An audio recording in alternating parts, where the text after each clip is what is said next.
Hi guys, hi, hello. So what we're doing today is actually going to be the last day of notes. I changed my mind a little bit about how I wanted to do this. This is going to be the last of notes. Tomorrow is going to be just wide open for you guys to review and to prepare yourself for your assessment. Again, overall, and I'm going to be available for anyone who's looking for some like actual straightforward help. Again, who have been feeling maybe a little bit lost again in this virtual world and want a little bit more direction. So again, we'll post some information about that tomorrow on Classroom for those of you interested. Otherwise, we're just going to wrap things up and you'll be preparing on your own for your test on Friday. So with that said and done, notebooks out, we're going to talk about one final group of the 1960s, 70s, our Vietnam War era. Right here, and it's going to be the counterculture group.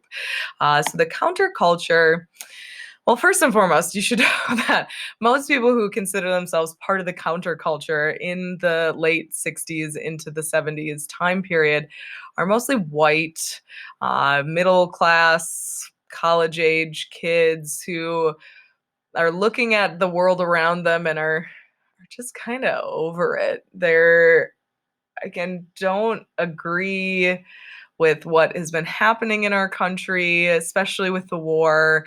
They're tired of being told no and that they can't do this or they can't do that.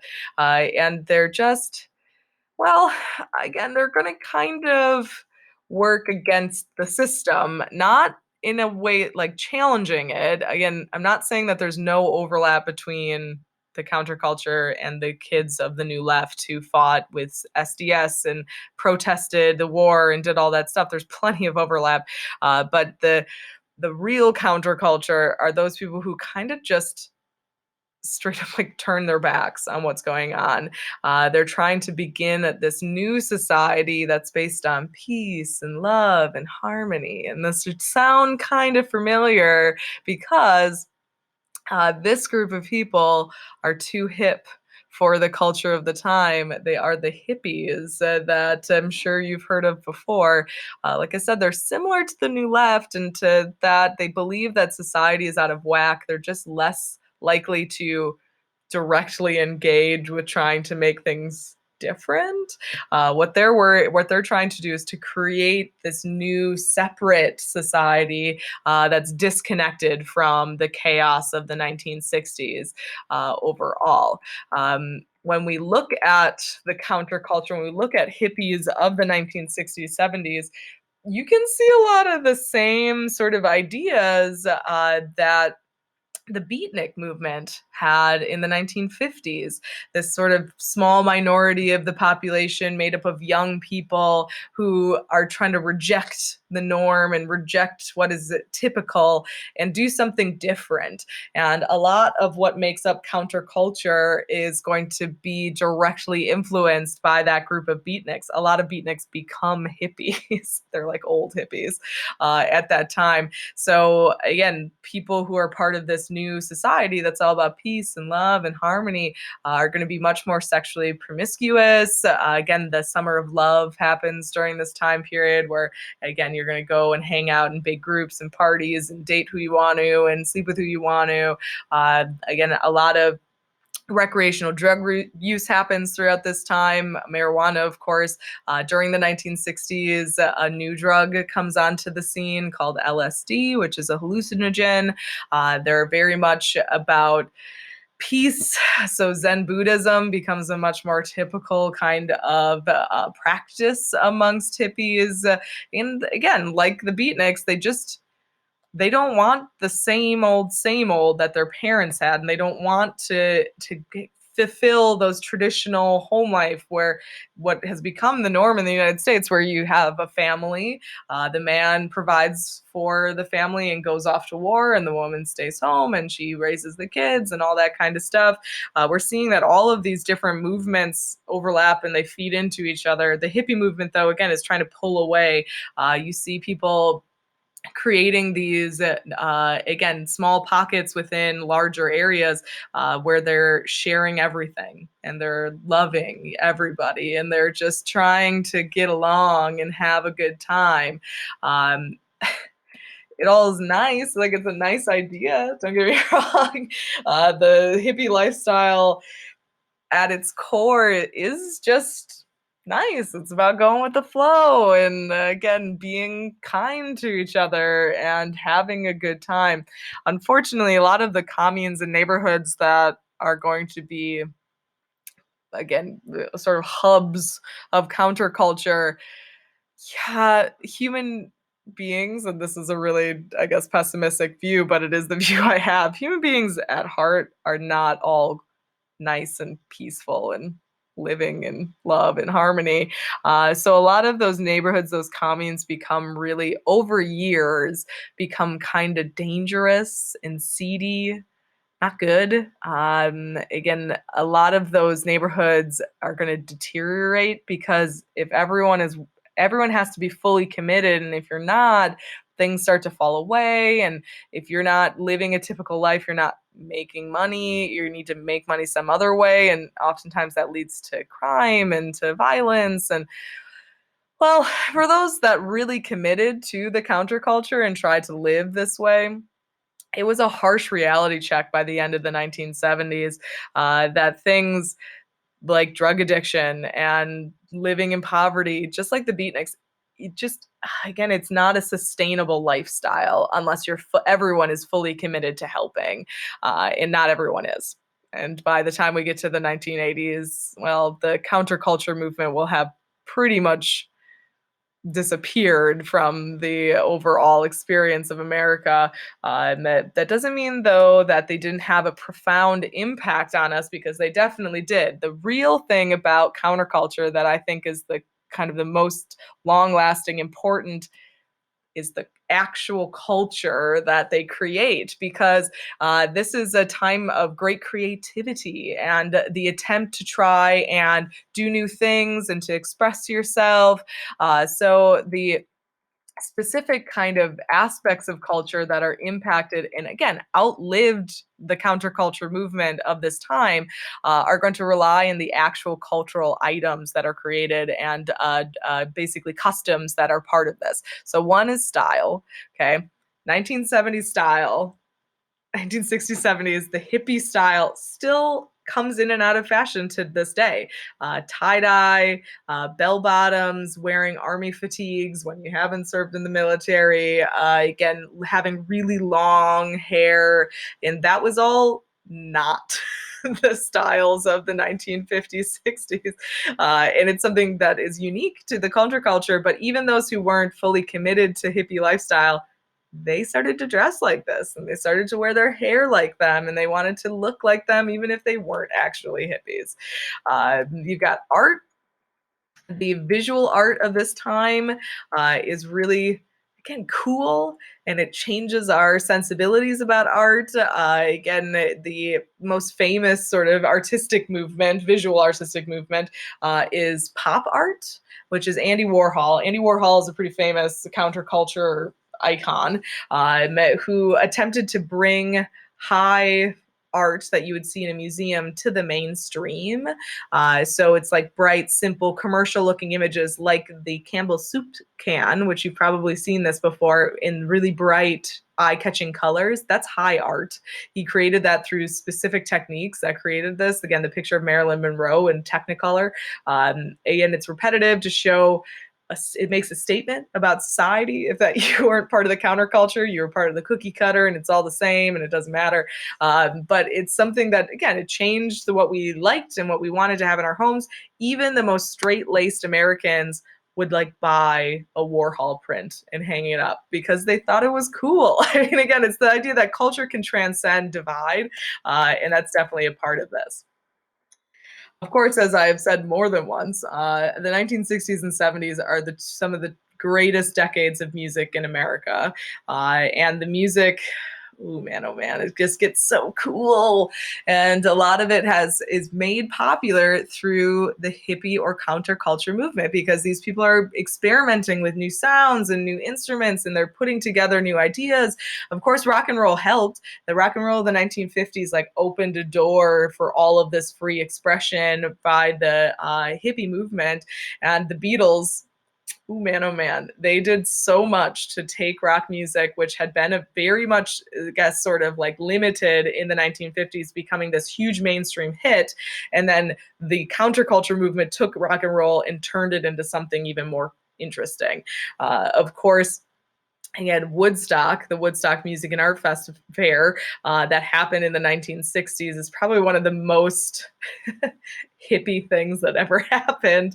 And the thing about Woodstock that I find really fascinating, it is it's so representative of the counterculture movement because it's this huge, massive gathering of young people, again, all trying to like again celebrate love and peace and again good music, and they're using drugs and they're hanging out in big groups and doing all this kind of stuff.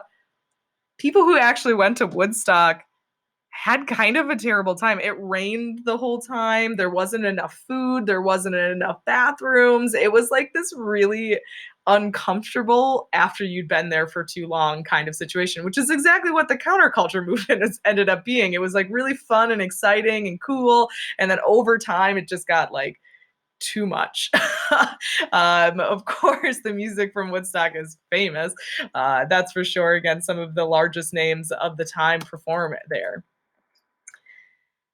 One of the lasting cultural changes that happens, because you got to think about this, is like the kids who are making culture happen, the young people, young adults, is the attitude. The attitude of this counterculture bleeds into the rest of this generation, or at least chunks of it, and it just works into what is already changing. You have to kind of think about the counterculture as like layered over the top of all of these other things that are changing in our country, specifically thinking about the relationship of young to old and our government to the population and all this kind of stuff. The attitude of the counterculture was very much about do your own thing. Okay. You're going to do your own thing, and people can say what they want to say, and you're going to live your life, and that's just kind of how it's going to go. So the long lasting impacts of that sort of message being broadcast to the country from this small group is that you don't have to fulfill the same role all the time. Again, counterculture inspired the women's rights movement, and it inspired the different social movements of our minorities, and it kind of all feeds into itself. So after the 1960s, 70s, again, sexual behavior is just much more casual in the United States, a little bit more permissive. It's not unheard of by the time you get to the 80s to date more than one person, to again have a couple of relationships before you get married. It's just changing the timeline. Mass culture also changes because what people want to see and what is acceptable, it's just different. But TV and magazines, movies by the 1970s, 80s are going to be addressing much more controversial topics like sex and violence, because that's what the young generation, the people who are consuming a lot of the culture, that's what they want to see. And the counterculture movement helps for that to happen. Final thing. The final thing. So, not everyone, not every young person in the United States is a hippie. Just like not everyone in the United States was a beatnik. Every young person wasn't a beatnik. People pick and choose what they want. And those who looked at the counterculture movement, well, there was a certain reaction that was provoked from the rest of the country when they saw these hippies roaming around doing whatever they wanted. And that's from the conservative side of things that becomes much more prevalent in the late 1970s going into the 80s and will dominate into the 1980s. So the conservative response was, again, they had this big question. Is this really liberation, or is this just moral decay? But what the new right, which we talked about yesterday, 2 days ago, I can't remember, regardless, the which we talked about already, that what they kept saying was that these hippies, this counterculture, it's us losing our sense of what is right and what is wrong because people have changed what they think is right and wrong. Nixon, in particular, was very concerned with the counterculture movement, and he enlisted J. Edgar Hoover, the, again, man who's in charge of the FBI for many, many years, to keep track of the counterculture movement and what kind of comes out of it. They spent a lot of time, again, talking to the country, warning people against the revolutionary terrorism of those who are trying something different in this time. Again, the protests, they're going to lead to anarchy and it's threatening American values. They accuse the counterculture of having decadent values. This idea that, again, they kind of, again, this is a generation gap for the sure. Most of the new right is the older generation overall. But what it comes down to is that they think that the counterculture, those young kids who are part of this, who are trying to change things, that they had it too easy as kids. They don't have the ability to, again, wait to be satisfied. They need it right away. That common complaint should sound kind of familiar because it's a very typical complaint when we talk about generation divide, the old versus the new. Again, older generations have had it tougher. Again, I walk to school every day, uphill both ways. Again, in comparison to the younger generation, that, again, overall, and the biggest issue with that complaint, in my opinion, is that, well, it's not the younger generation's fault that life was different for them, and that their, again, childhoods were different. Regardless, the conservative response to the counterculture was that they were bad, that they were hurting us as a nation, that as a society they were damaging us. Again, they abandoned all rational thought in favor of the senses and uninhibited self-expression. In the end, the counterculture will fade and conservatism will thrive.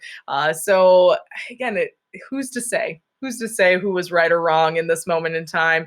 I don't think there really is a right or wrong in this moment. The counterculture had an impact on culture. The conservatives were going to have an impact on culture. It just kind of depends on what perspective you look at it from. Okay. So with that said and done, that's it for notes for Unit 5. Okay. We're done with that. As far as work to be completed, by the end of today, you've got your civil rights movement compare contrast. Again, you got to get that submitted to me. So you choose one of the social movements, Latinos, Native Americans, or women's rights, and comparing it to African American movement from Unit 4. Use your notes, textbook, all that stuff. Friday, you've got your Unit 5 assessment. Again, this is, excuse me, exactly like the other assessments we've had so far, varying different types of questions. It's open from 8 to 4. Please budget enough time. If you don't complete it, you'll hear from me. Okay.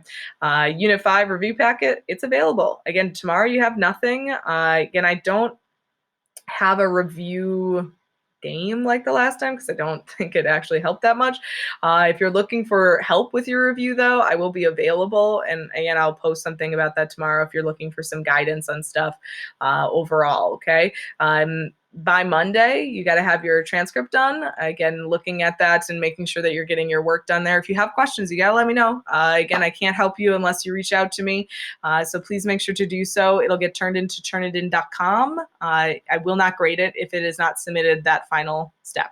All the information is on the how-to PowerPoint.